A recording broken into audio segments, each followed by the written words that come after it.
dans notre émission avec bien sûr un plateau prestigieux. Nous allons vous présenter nos invités, notre éditorialiste d'ici quelques secondes. Mais d'abord, les principaux titres de ce magazine. Nous ferons un point complet sur le tour préliminaire de la Coupe d'Afrique des clubs. Nous allons analyser tout ça avec nos spécialistes. Quel bilan pour les pays d'Afrique du Nord après la CAN? Nous appellerons aussi un de nos confrères en Algérie, mais nous allons analyser également avec nos trois spécialistes sur ce plateau. Et puis Europe, Ligue des Champions, le Barça humilié par le Paris Saint-Germain. Et nous parlerons des joueurs du continent qui participent aussi à cette compétition, notamment cette semaine.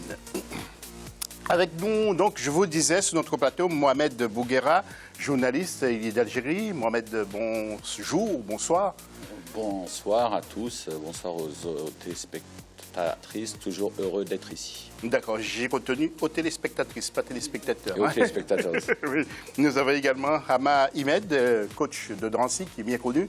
Il s'occupe des jeunes de 19 ans, donc c'est l'avenir du football mondial. C'est ça. Bonjour à tous, merci pour l'invitation. Et puis Saïd Afizi, bien sûr, fidèle au poste, notre éditorialiste. Saïd, avec toujours ses yeux d'expert. Bonjour José, bonjour à tous. Notre question, qu'avez-vous pensé des entraîneurs des équipes de la CAN 2017? Vous intervenez comme d'habitude jusqu'à la fin de cette émission sur Facebook aussi, Africa 24 TV, au Twitter avec le hashtag Africa 24. Jingle pour évoquer la une de ce magazine. Et évoquons donc la finale de la Super Coupe entre Mamelodi Sundowns et l'équipe de TP Mazembe. Plusieurs matchs aussi, comptant pour le premier, disons pour le tour préliminaire de l'édition 2017 de la Coupe de la Confédération, mais aussi de la Ligue des Champions sur le continent. Certaines équipes ont su tirer leur épingle du jeu, tandis que d'autres ont une revanche à prendre lors des prochains rendez-vous. Voyons ce sujet de Deo Gracias Podo. 21 ans après le sacre du Orlando Pirates contre la JS Kabylie, le club sud-africain Mamelodi Sundowns a remporté samedi 18 février 2017 la Super Coupe de la Confédération africaine de football. Il devient ainsi le deuxième club sud-africain à remporter ce prestigieux trophée en battant un adversaire de taille, le tout-puissant Mazembe de la République démocratique du Congo, 1-0 sur penalty. Après avoir privé quelques mois plus tôt les Congolais de la Coupe de la Ligue des Champions, les Brésiliens se sont de nouveau imposés comme le plus performant des clubs africains du moment. Mais à l'instar de la Coupe de la Confédération, la Ligue des Champions de la CAF tient également en haleine le public sportif africain avec son tour préliminaire qui a démarré le 10 février 2017. C'est juste le tour préliminaire de la Ligue des Champions de la CAF. Il y a deux gros morceaux qui ont été exemptés, notamment le festival des Mamelodi Sundowns. On pouvait évidemment retrouver de grands noms du football africain comme le Fus de Rabat qui s'est imposé face au FC Joansen de Sierra Leone. Enugu Rangers du Nigeria également s'est imposé face à la JS Kabylie d'Algérie. Les Vita Club a confirmé son statut face au Royal Leopard du Swaziland. Somme toute, les grands favoris de ce premier tour de la Ligue des Champions de la CAF sont présents. L'édition 2017 de la plus prestigieuse compétition interclub d'Afrique avait débuté le 10 février sur les pelouses africaines. Lors de la phase allée de ce tour préliminaire, les équipes en lice ont connu des fortunes diverses. L'AS Vita Club de Kinshasa avait réussi à s'imposer chez les Royal Leopards du Swaziland 1-0. De son côté, le Fat Union Sport de Rabat a concédé un match nul en Sierra Leone contre le FC Joansens. Mais la plus belle des performances aura été celle de Coton Sport de Garoua qui n'a pas tremblé contre l'Atlabara FC, l'un des rares clubs réputés à disputer ce tournoi. Quant aux Léopards de Dolisie, ils ont su dominer les Camerounais de l'UMS de Loum par la plus petite des marques, tout comme ce fut le cas au Libéria, où le stade malien a été dominé par les Barak Young Controllers 1-0. Il y a des surprises à noter, c'est justement l'élimination du COS Sport San Pedro de Côte d'Ivoire. Il y a également l'élimination du Stade malien du Mali. On s'attendait à quelques surprises et c'est notamment les deux surprises de la communauté. Dans ce Ligue des Champions, à partir des 16e de finale, on va voir bien évidemment la première liste des cadors comme le Zamalek d'Égypte, l'Étoile sportive du Sahel, le Fat Union Sport du Maroc, le Mamelodi Sundowns, l'USM Alger, l'équipe de Mazembe aussi. Bon voilà, ça c'est des c'est de gros clubs qui étaient censés distribuer tout et qui vont entrer en compétition. La phase retour du tour préliminaire de la Ligue des champions africaine s'est déroulée ces 17, 18 et 19 février 2017. La compétition comprend 4 poules de 4 équipes, constituées des équipes qualifiées à l'issue des 16e de finale. Les 2 premiers de chaque poule seront qualifiés pour les quarts de finale, alors qu'auparavant, la phase de poule donnait directement accès aux demi-finales. Et nous allons nous adresser d'abord à notre éditorialiste Saïd Hafizi. Saïd, d'abord, quelle liesse populaire lorsqu'on voit ça en Afrique. Vraiment, le public suit de près justement ces compétitions. Mais là aussi, il y a eu quelques surprises. Avant de parler de la Supercoupe tout à l'heure, parlons de la Ligue des champions dans un premier temps. Alors, qu'est-ce que ça vous a inspiré? Oui, vous parliez tout à l'heure de la liesse populaire qu'engendre cette compétition. Je dirais même que c'est encore plus... il y a encore plus d'engouement autour de ces compétitions que sont la Ligue des champions et la Coupe de la CAF que sur les Coupes d'Afrique classiques. Quand on voit les stades qui sont à moitié vides en Coupe d'Afrique, là, sur ces compétitions-là, c'est absolument pas le cas. Les supporters sont vraiment très attachés à leur club en Afrique. Donc, par rapport aux résultats, on peut voir que le Cotton Sport a répondu présent. Justement, avant d'analyser justement ces résultats, nous allons voir le tableau de la Ligue des champions pour voir ensemble, justement, avec nos téléspectateurs, les premiers résultats, enfin, disons, certains résultats que nous avons sélectionnés pour vous. Donc, vous les voyez, allez-y, Saïd. Cotton Sport répond présent. Le FUS de Rabat, entraîné par un ancien de la Ligue 1, Walid Regragui, pour ceux qui connaissent, qui fait un super travail du côté de Rabat, qui transforme ce petit club-là en grand club du continent.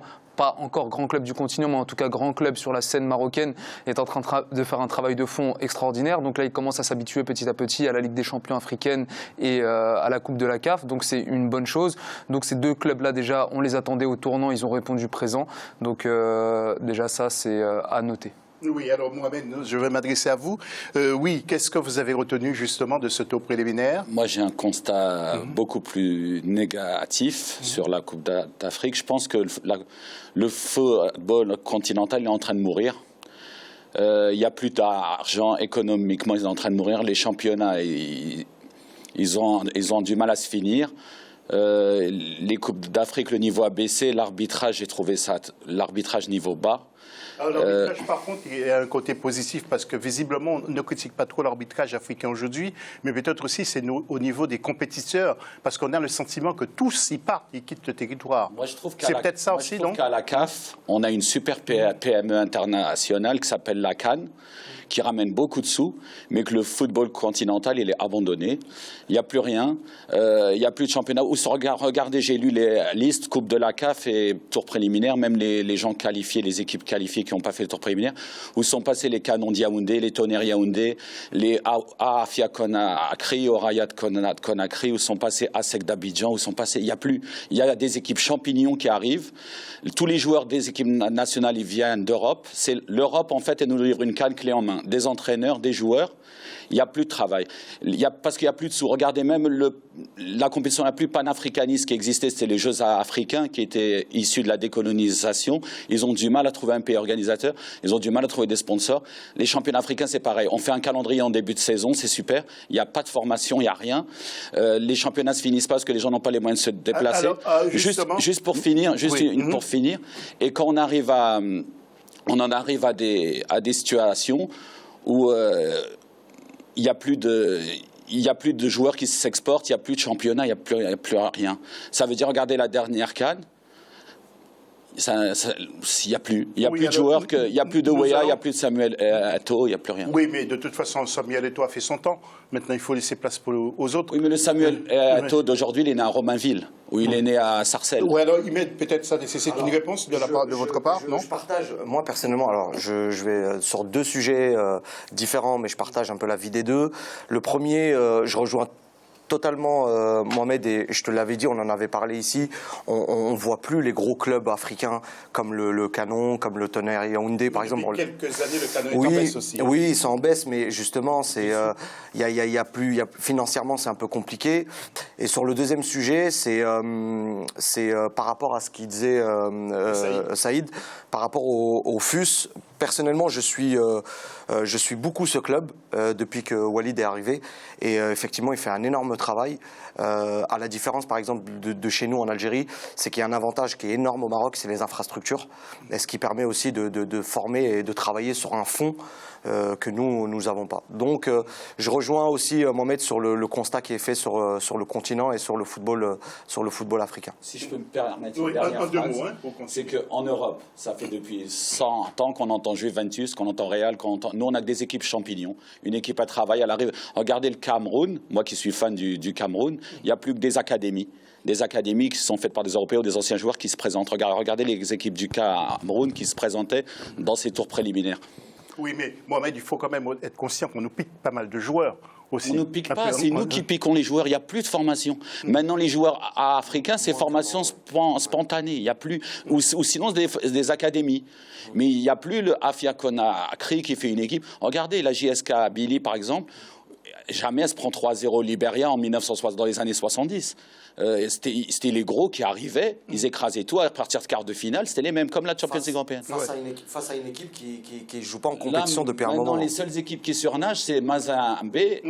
Pourquoi? Parce qu'il fait les méthodes des équipes nationales. Mais il y a aussi d'autres problèmes qui rentrent en ligne de compte, comme les problèmes géopolitiques. Quand on voit ce qui se passe en Égypte notamment, quand on voit que quand même Al-Ahly, Zamalek, comme des grands clubs mythiques du continent africain sont encore présents malgré les problèmes géopolitiques. Comme dirait Saïd, les équipes qui marchent maintenant, c'est pas parce qu'elles font bout du boulot, parce qu'elles ont les moyens de payer les billets pour avoir un championnat.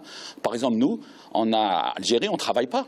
Mais comme on a les moyens d'aller en déplacement, là, on avait peur que l'équipe de Monrovia ne vienne pas, parce qu'ils n'avaient pas de sous. Petit mot, est-ce que vous savez, par exemple, sur la Supercoupe, quelle était la dotation financière de la CAF juste pour ce match-là au gagnant? C'est $100 000. Donc le fait, $100 000, il faut quand même nuancer, il y a des sous. Et après, ils sont mal utilisés, je te le concède. Le problème, c'est qu'on donne les sous à la fin. Il faudrait les donner avant pour que les gens puissent se déplacer. On va s'arrêter là, on va voir les résultats de la Coupe de la Confédération. Maintenant, avec ce tableau, et Ulinzi Stars Football qui a battu Al Hilal sur tir au but. Si nous avons le temps, nous allons voir le tableau d'ici quelques instants. Voilà donc ce tableau de la Coupe de la Confédération. Bien entendu, les choses sérieuses n'ont pas vraiment commencé. Il faut attendre le prochain tour sur lequel nous reviendrons, mais aussi avec nos experts, vous avez vu, qui suivent de près ce football africain. Alors, il y avait aussi ce samedi 18, la finale de la Supercoupe entre Mamelodi Sundowns. C'était du côté de l'Afrique du Sud et de TP Mazembe, victoire des Africains du Sud sur le score de 1-0. Et comme vous le disiez, donc, Saïd, vous voyez donc les Africains du Sud les Sud-Africains, pardon, qui sont hyper heureux. Ils ont gagné 100 000 €, le perdant, donc, c'est-à-dire le TP Mazembe, 75 000 €. Alors, signalons également que le président, vous allez voir en image tout à l'heure, le président de la République d'Afrique du Sud, Jacob Zuma, a profité pour recevoir le président de la Confédération africaine de football, M. Issa Hayatou, et a exprimé sa gratitude aux autorités sud-africaines pour le soutien décisif apporté au développement du football africain et a souhaité justement que compte tenu de l'évolution positive de ce football africain, qu'il y ait une équipe en demi-finale de la Coupe du Monde en Russie 2018. Est-ce que c'est faisable, Mohamed, selon vous? C'est faisable, c'est faisable, mais franchement, ce serait la tournure que prend ce foot africain ne me plaît pas. C'est une tournure mondialiste, c'est-à-dire on fait des coups. Mais il n'y a plus de travail de fond. Donc ça veut dire en faisant des coups, on peut arriver. C'est une coupe, comme n'importe quelle coupe. On gagne un match, on a une dynamique, on peut arriver. Mais il faudrait un travail de fond. C'est ce qui nous manque en Afrique. Il faut un plan Marshall pour le football africain. Tout à fait. Et puis, mon cher Ama Ahmed, vous allez me dire est-ce qu'il faut prendre cette information au sérieux? Nous allons voir les images. On parle justement de Willy Sagnol à la tête des Black Stars au Ghana. Est-ce que c'est une information à prendre au sérieux? Oui, c'est possible, vu tous les entraîneurs étrangers qu'il y a sur le continent africain. Oui, pourquoi ne pas la prendre au sérieux? Après, je trouverais ça dramatique de prendre Willy Sagnol sur une sélection africaine.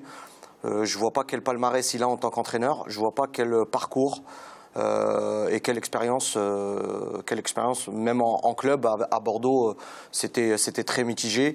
Avec les sélections jeunes de l'équipe de France, c'était très très moyen. Donc sur quelle base le prendre, je m'interroge. Fin de la première partie. Ça y est rapidement. Oui, très rapidement. juste ironie du sort, c'est le même monsieur Willy Sagnol qui nous expliquait que le joueur africain avait un déficit notable en termes de formation, et c'est la même personne qui expliquait quand il était entraîneur de Bordeaux qu'il ne prendrait jamais un joueur africain qui allait se barrer à la CAN tous les 2 ans. Et aujourd'hui, ça va être le joueur qui va convoquer, ça va être éventuellement le sélectionneur qui lui va convoquer des joueurs pour aller à la CAN. Donc pour moi, c'est à ironie du ne sort. rien comprendre. Fin de la première partie de l'émission. On se retrouve tout à l'heure pour la deuxième partie qui, je pense, sera aussi chaude également. On aura des choses à vous.